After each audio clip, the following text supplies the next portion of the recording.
sais pas si vous avez vu, mais Chelsea s'est incliné 1-0 face à Wolverhampton. Ça m'étonne plus. Je sais plus quoi penser de ce club-là. C'est incroyable comment c'est désastreux. 11e du classement actuellement.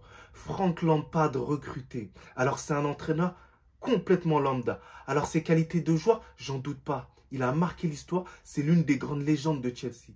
Mais honnêtement, Frank Lampard n'est pas l'homme de la situation par rapport à la difficulté de Chelsea actuellement. Actuellement, Chelsea a des dirigeants complètement catastrophiques qui recrutent comme s'ils étaient dans Football Manager à coût de millions d'euros par-ci, par-là. Ils achètent les joueurs et en plus, ils les achètent pour des durées complètement indéterminées.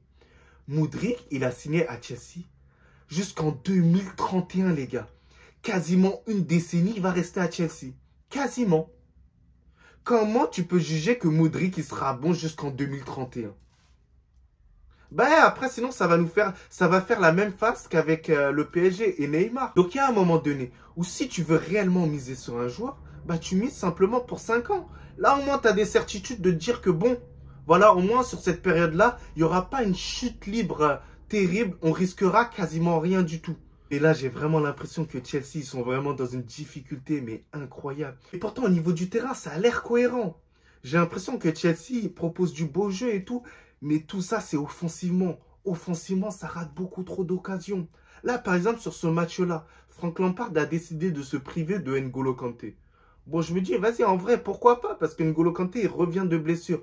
Mais d'un autre côté, je me dis, bah non, N'Golo Kanté, ça a été quand même le meilleur joueur face à Liverpool. Il devait être auteur de 2 passes décisives. Et ça a été gâché par les attaquants de Chelsea. Ben, il y a un moment donné où il va falloir faire la différence. Il va falloir recruter un numéro 9 qui saura faire la différence et qui saura assumer ce poste de numéro 9. Parce que depuis Didier Drogba, il n'y a pas un numéro 9 qui a réussi à porter Chelsea. Et en plus, c'est à quelques jours du match face au Real Madrid. La meilleure équipe de l'histoire en Ligue des Champions. L'équipe qui a le plus d'expérience en Ligue des Champions. L'équipe qui arrive à gérer au mieux la pression. L'équipe qui a réussi à reprendre en confiance grâce à sa victoire en championnat et sa victoire face au FC Barcelone. 4-0. L'équipe portée par Vinicius et à la fois Karim Benzema. Karim Ramadan. L'équipe qui a réussi à faire la différence avec un Kamavinga stratosphérique. L'équipe qui a un mur belge incroyable dans les cages. Thibaut Courtois. Mais je dis pas que le Real Madrid va s'imposer largement face à Chelsea.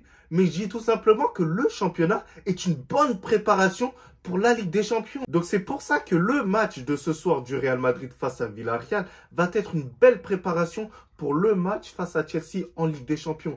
Et j'espère qu'ils vont rassurer vraiment tous les supporters avant ce match décisif pour la suite de notre compétition. Après, j'espère que Carlo Ancelotti, il va bien gérer la rotation.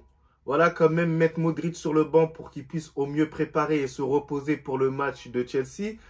Mettre au repos peut-être un Toni Kroos et voir plus un Tchouaméni, peut-être un Kamavinga au milieu de terrain, ça me ferait énormément plaisir. Bon bref, en tant que latéral gauche, même s'il est stratosphérique, mais pour moi ça reste quand même un milieu de terrain. En défense centrale, j'espère qu'il mettra quand même Rudiger et mettra Alaba sur le banc pour ne pas avoir une rechute à quelques jours du match face à Chelsea. Mais après, j'espère voir un Vinicius et un Benzema en confiance. Faire récupérer peut-être Benzema sur la fin de match et tout. Donc voilà. Donc en tout cas, mon débrief du match face à Villarreal sera ce soir. Je vais vous donner mes impressions, mes tops et mes flops. Sinon, n'hésitez pas à m'ajouter sur ma page Instagram, sur ma page TikTok. Et voilà. Et sur ma page YouTube d'ailleurs. Sinon, en vrai, ça va toi? Moi en tout cas, en bien. Alhamdoulilah.